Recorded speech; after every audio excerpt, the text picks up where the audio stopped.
ala nabiyina al-karim sayyidina wa maulana wa habibina Muhammadin wa ala alihi wa ashabihi ajma'in, amma ba'd.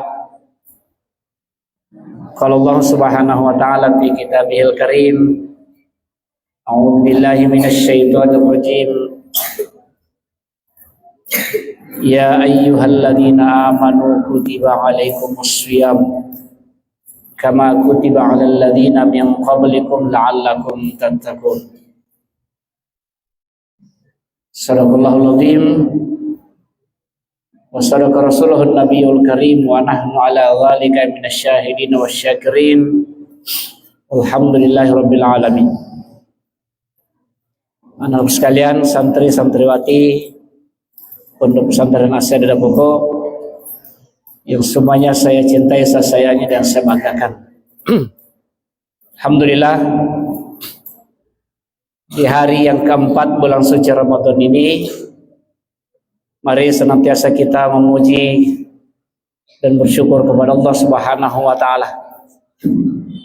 Kita yakin bahwa dengan nikmatnya berupa umur panjang, kesehatan, kesempatan, sehingga pada hari ini kita masih sempat hadir di masjid ini menjelang buka puasa. Mudah-mudahan ibadah puasa kita yang telah lalu maupun hari ini semuanya diterima di sisi Allah Subhanahu wa ta'ala. Amin. Anak sekalian, selanjutnya mari kita mengirim salam dan salawat kepada junjungan kita Nabiullah Muhammad sallallahu alaihi wasallam. Allahumma sholli ala sayyidina Muhammad. Jadi hari ini adalah hari keempat bulan suci Ramadan. Kita menikmati puasa, menikmati salat tarawih, menikmati tadarus Al-Quran. Jadi anakku sekalian, jangan menjadikan ibadah-ibadah di bulan Ramadan ini sebagai beban. Jangan jadikan sebagai beban. Bahkan jangan dijadikan sebagai kewajiban. Tapi anggaplah bahwa ini adalah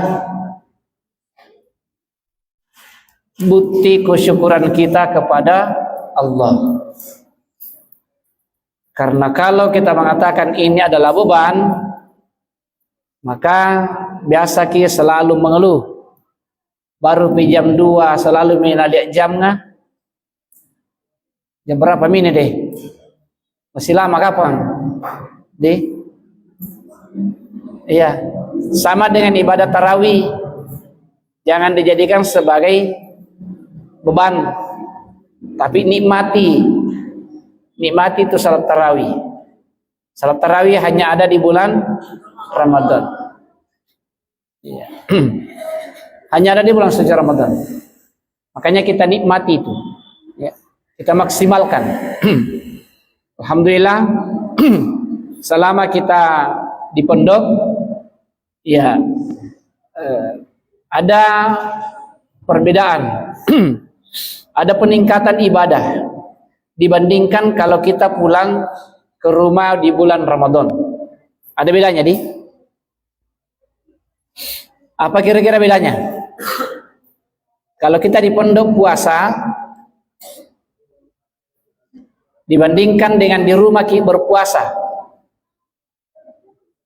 Kalau di sini mana lebih banyak kita mengaji, di pondok atau di rumah? Pondok. Mana lebih banyak pegang HP, di pondok atau di rumah? Di rumah. Mana lebih aktif salat berjamaahnya, di pondok atau di rumah? Di pondok. Iya kan?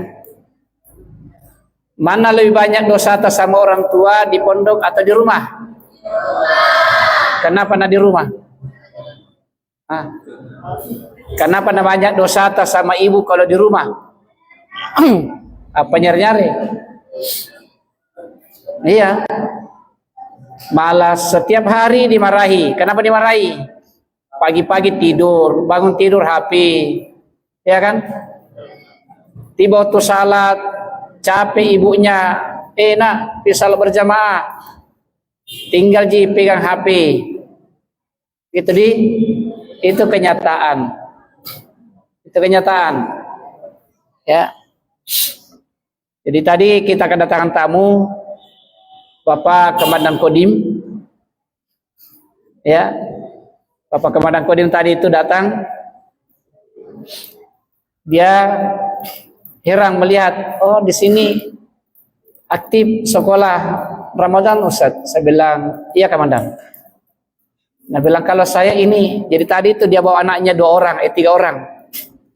Anaknya juga itu anak-anak pondok, anak pesantren juga di Jawa. Jadi saya bilang sama beliau, ini kita pondokan anak-anak Komandan karena banyak orang tua mengeluh. Kenapa mengeluh Pak Ustadz? Saya bilang banyak orang tua katanya capek kasih bangun anaknya kalau di rumah, capek tegur ke anaknya main HP terus, capek suruh anaknya salat, capek suruh anaknya mengaji. Nah bilang betul sekali Pak Ustaz, saya juga begitu. Nah, ternyata semua anak pondok begitu kalau pulang ke rumah. Mudah-mudahan tidak semua jadi, tidak semua aja. Iya, tidak semua jadi, tapi kira-kira ya lebih banyak barangkali. Lebih banyak barangkali yang begitu makanya kita ambil hikmahnya ini ya. Kita mendok di bulan Ramadan, kita ambil hikmahnya. Ya. Bahwa dengan cara seperti ini ibadah kita meningkat, dosa kita kurang, pahala kita bertambah. Insyaallah. Kalau kita di pondok, dosa kita kurang, terutama dosa sama orang tua, tapi pahala kita bertambah. Kenapa bertambah? Ya karena di pondok paling hanya bergaul sama teman-teman, diskusi tentang pelajaran. Ya, di sela-sela waktu kita mengaji, kita belajar, ya kan? Itu kalau kita di pondok. Alhamdulillah. Olehnya itu, selama kita masih di pondok ini ya, maksimalkan kegiatan-kegiatan kita. Malam kita ambil tarawih 20 rakaat. Ya. 20 rakaat. Mudah-mudahan nanti malam Jumat berikutnya kita bisa melaksanakan salat tasbih di sini. Ya. Kita salat tasbih. Kita berlomba membaca Al-Qur'an. Kita berlomba membaca Al-Qur'an. Iya. Anak sekalian, hari ini hari ke-4 kita melaksanakan ibadah puasa. Kalau saya tanya, mengapa kita harus puasa? Siapa yang bisa menjawab, angkat tangannya dulu. Saya kasih hadiah. Mengapa kita harus puasa? Coba siapa?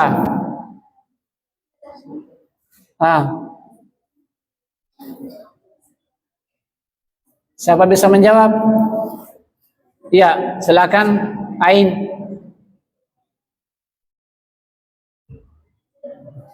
Karena wajib bagi umat kewajiban ya, kutibah, kewajiban, diwajibkan. Oke, 1. Selanjutnya, apa hikmah puasa bagi diri kita? Saya bisa jawab. Apa hikmahnya puasa? Kenapa harus berlapar-lapar, menahan haus? Coba Ardiansa. Agar semakin bertakwa kepada Allah. Oke, bagus, 2 Mi.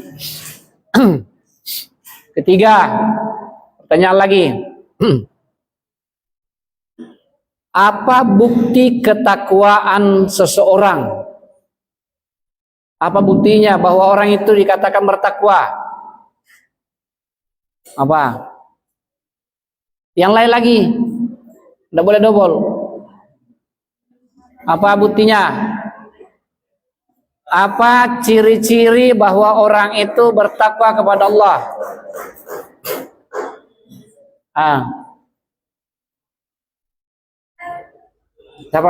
Coba Rizka. Ya, mentaati perintah Allah dan menjauhi. Oke, itu secara garis besarnya ya, tapi tidak apa-apa. Berapa menit yang menjawab? 1, 2, 3 menit. Lagi.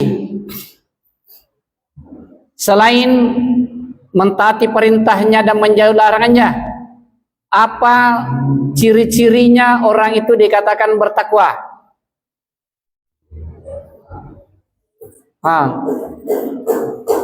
Apa ciri-cirinya? Angkat tangan dulu baru menjawab.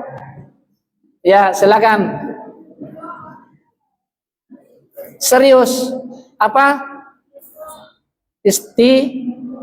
Ya, orangnya istiqomah. Tunggu dulu, istiqamah itu masih harus ditambah jawabannya. Karena istiqamah itu tetap teguh pada pendirian. Jadi kalau misalnya dia penjahat tapi istiqamah dalam penjahatnya, istiqamah juga. Berarti istiqamah dalam itu dulu, sempurnakan jawabannya. Istiqamah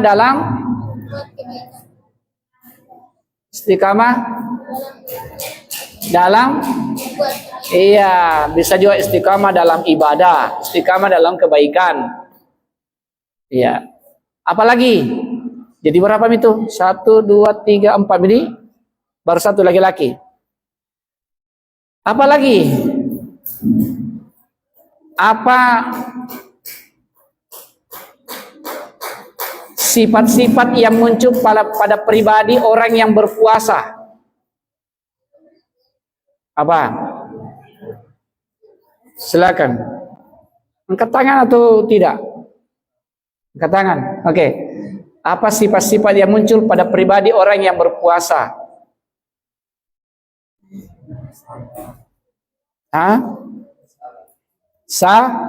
Sabar, bagus. Orang berpuasa itu sabar, tidak emosi, tidak koruang. Apalagi sifat apalagi yang muncul pada diri orang berpuasa? Bagian kanan ada? Angkat tangan dulu, Ridho. Oh iya. Apa jawabannya, Ridho? Melawan. Coba contohnya. Apa contohnya?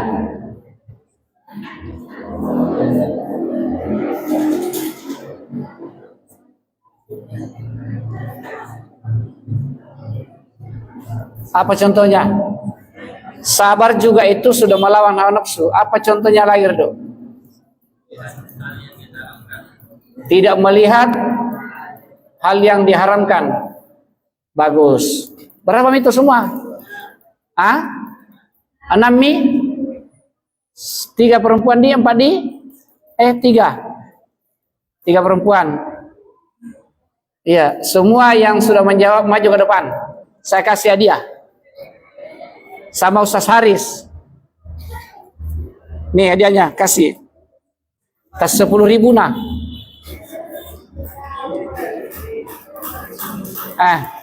Silakan.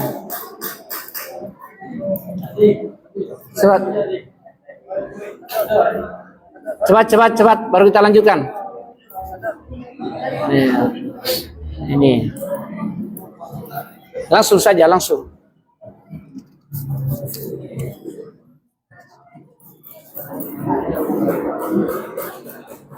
Dilapis. Iya. Siapa lagi tadi? Ya sini. Sini.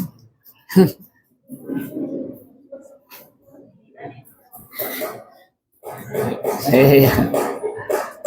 Oke, kita lanjut ya. Jadi dengan berpuasa tujuan akhirnya itu adalah la'allakum tattaqun. Tapi apa takwa itu? Tadi secara garis besarnya dijawab oleh Rizka bahwa takwa itu adalah taat atau mentaati perintah Allah dan menjauhi larangannya. Itu secara garis besar. Apa ciri-cirinya orang bertakwa? Di antaranya dia sabar. Apalagi apa tuh Nabi bilangi anu Ridho? Mampu menahan hawa alias tidak keru-keruang. Apalagi? Coba apalagi? Jujur. Apalagi? Sabar. Apalagi? Jadi begitu orang yang rajin berpuasa itu maka orangnya akan jujur. Iya.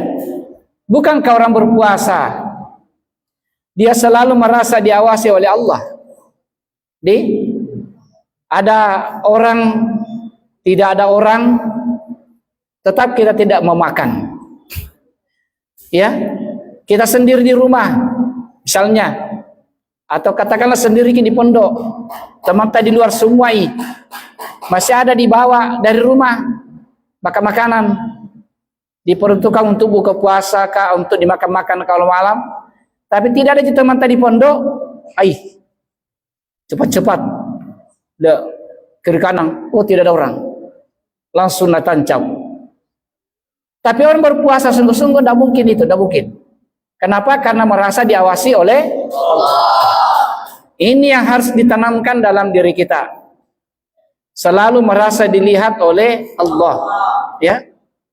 Kalau itu yang tertanam pada diri kita, insya Allah kita menjadi menjadi orang jujur. Ya. Selalu saya katakan bahwa kejujuran itu modal utama pada diri seseorang. Jujur. Ya. Itu modal besar itu. Mengalahkan modal uang yang banyak, mengalahkan modal ijazah yang tinggi.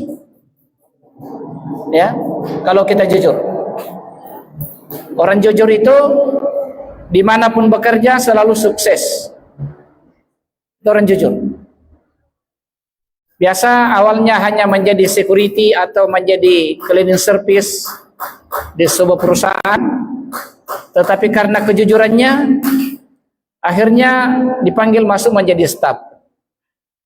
Di situ diuji oleh bosnya, ternyata memang betul orang jujur ini.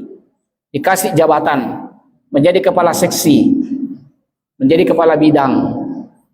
Akhirnya karena kejujurannya, perusahaannya jadi maju karena dia. Akhirnya dia diangkat menjadi direktur. Luar biasa. Itu modal kejujuran. Ya, anak-anak sekalian, apapun organisasi itu, apapun lembaga itu, kalau dikelola dengan kejujuran, maka organisasi itu pasti maju. Lembaga itu pasti maju kalau dikelola dengan kejujuran. Di rumah tangga saja.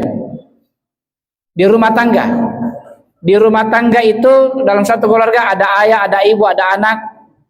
Boleh jadi ada tante, ada bibi, ada paman, ada om, ada penakang situ.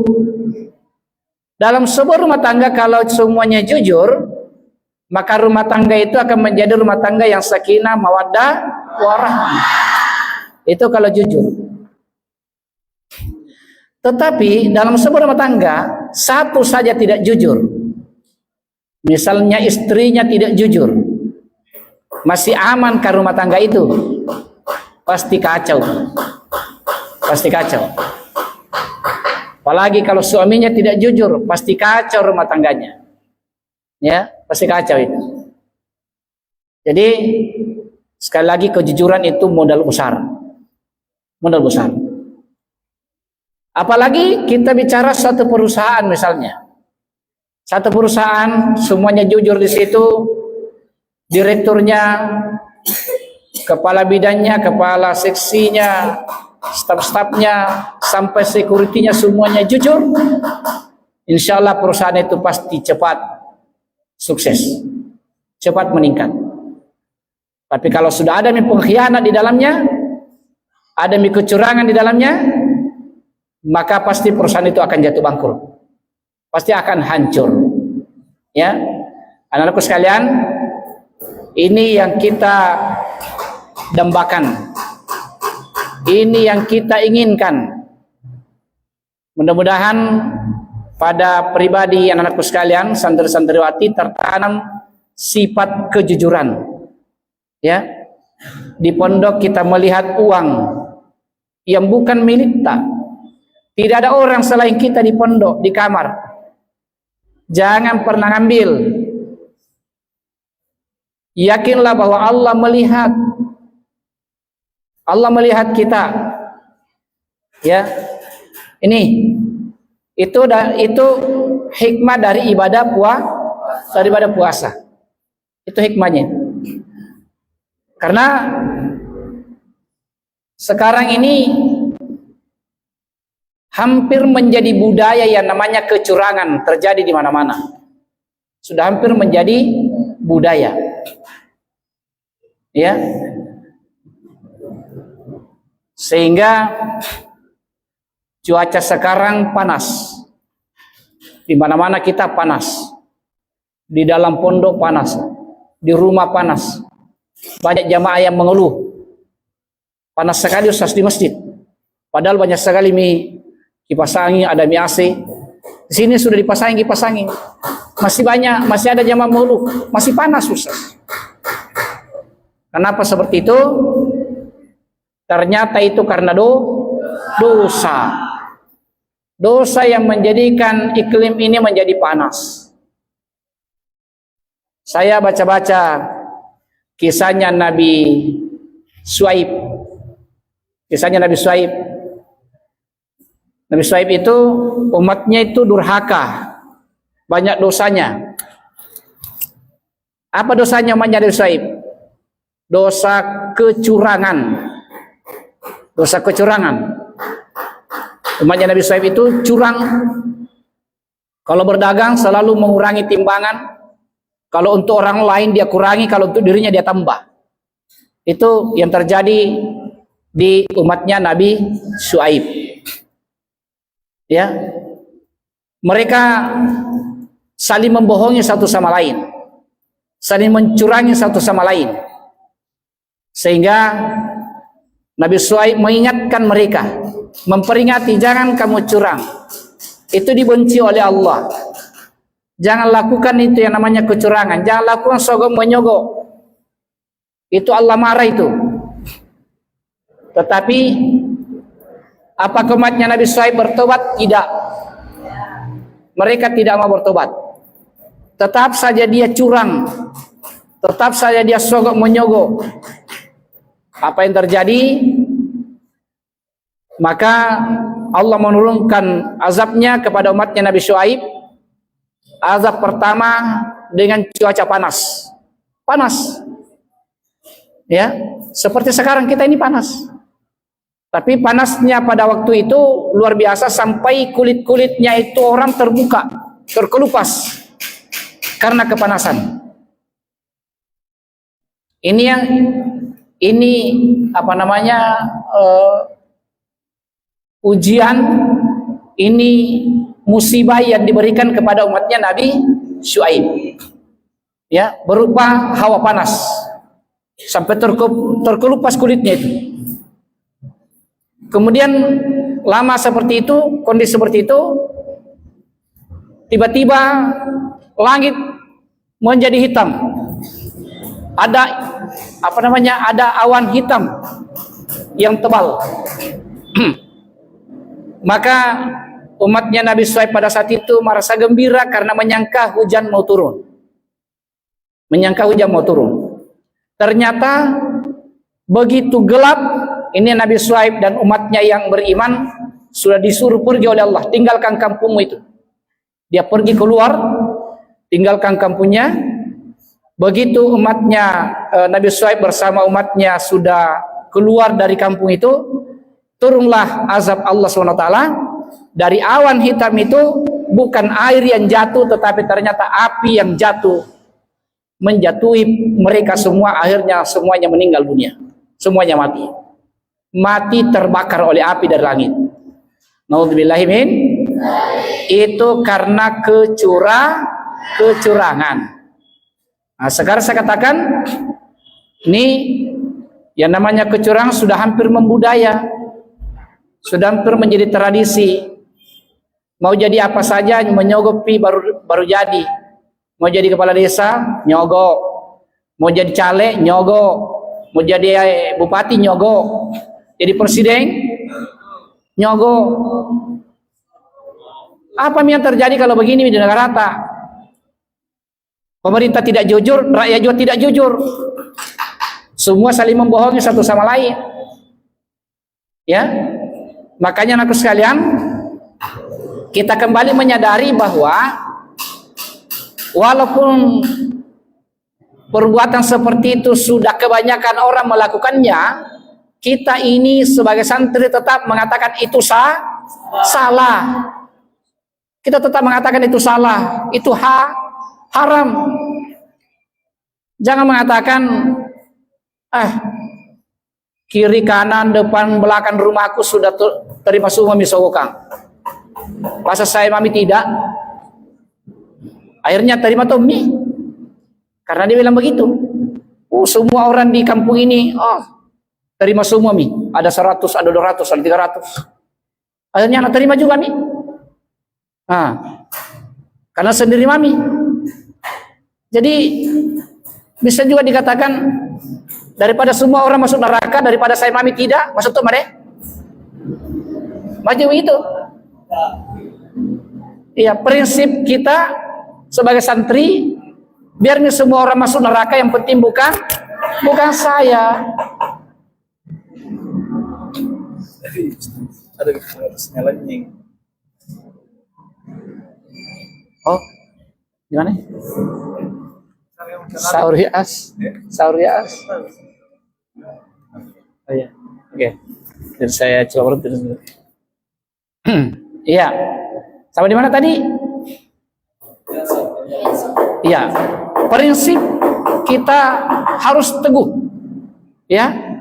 Sebagaimana doa yang selalu dipanjatkan, Allahumma arinal haqqa haqqa warzuqna ittiba'ah. Ya Allah, perlihatkan kepada kami yang benar itu sungguh benar dan beri kami kemampuan untuk mengikutinya, dan perlihatkan pula kepada kami yang batil itu sungguh batil dan beri kami kemampuan untuk menjauhinya. Itu ya. Jadi kita istiqamah di situ. Walaupun semua orang maksiat, semua orang curang, yang penting bukan saya. Yang penting bukan saya. Kalau semua santri berprinsip seperti itu, insya Allah kita akan memiliki modal yang sangat besar, yaitu modal kejujuran. Kemudian hikmah lain yang bisa kita petik dari ibadah puasa adalah kedisiplinan. Berpuasa itu ada waktu imsak, ada waktu berbuka. Itu di situ kedisiplinannya ya. Ya. Kalau orang barat itu maju negaranya karena mereka disiplin. Kalau dibilang rapat itu jam 8, pas jam 8 rapat dimulai. Kalau di Indonesia berlaku namanya jam karet. Tapi ada satu di Indonesia yang pasti disiplin. Waktu apa kira-kira? Waktu apa kira-kira? Waktu salat masih sering tertunda. Tapi ada waktu yang tidak tertunda. Waktu apa kira-kira? Waktu berbuka puasa. Iya, kan ditayang iman tuh namanya. Oh iya, dilihat jam. Masuk waktu, masuk nih. Begitu masuk waktu, itu jadi baru satu disiplinnya di Indonesia, hanya berbuka puasa. Mari kita belajar ya, pada hal-hal yang lain juga kita disiplin. Disiplin sholatnya, disiplin belajarnya, disiplin ngajinya, dan lain-lain. Kita ambil dari hikmah ibadah puasa. Bahwa dengan puasa kita disiplin. Walaupun masih mau makan, kalau sudah imsak stop. Walaupun masih sudah mau makan tapi belum, jangan dulu. Itu namanya disiplin. Ya. Ya begitu ya. Jadi saya tarik kesimpulan dari pengajian kita pada sore hari ini bahwa Ramadan ini adalah bulan tarbiyah. Bulan pendidikan. Kita dididik oleh Allah. Allah yang menyusun kurikulum pendidikan Ramadan. Siang hari puasa, malam hari qiyam Ramadan, salat tarawih. Ya, selain itu perbanyak membaca Al-Qur'an. Selain itu banyak bersedekah dan lain-lain. Kalau ini kita hidupkan semua kurikulum Ramadan, insyaallah kita akan mendapatkan predikat takwa kepada Allah Subhanahu wa taala. Insyaallah. Apa itu takwa? Takwa itu jujur, takwa itu sabar, takwa itu disiplin, takwa itu apa? Sabar, mampu menahan nafsu. Iya, itu semua adalah takwa. Jadi gampang disebut kata takwa, tapi pembuktiannya masih berat. Perlu latihan. Ya, saya kira demikian yang saya sampaikan pada kesempatan kali ini. Ya seharusnya ini sampai buka puasa ya. Saya minta sebentar menjelang buka puasa itu ada yang pandu doanya. Doa. Ya, sudah latihan begitu ya? Sudah. Latihan. Seharusnya kita doa bersama menjelang buka puasa. Nanti dipandu di? Iya. Ada Ustaz Ihsan di sana. Ada Ustaz Abdullah, mana Ustaz Abdullah itu? Iya. Saya demikian. Semoga ada berkahnya bagi kita semua. Saya harap setiap sore ada kegiatan seperti ini. Insyaallah menjelang buka puasa. Billahi taufiq wassadah. Assalamualaikum warahmatullahi wabarakatuh.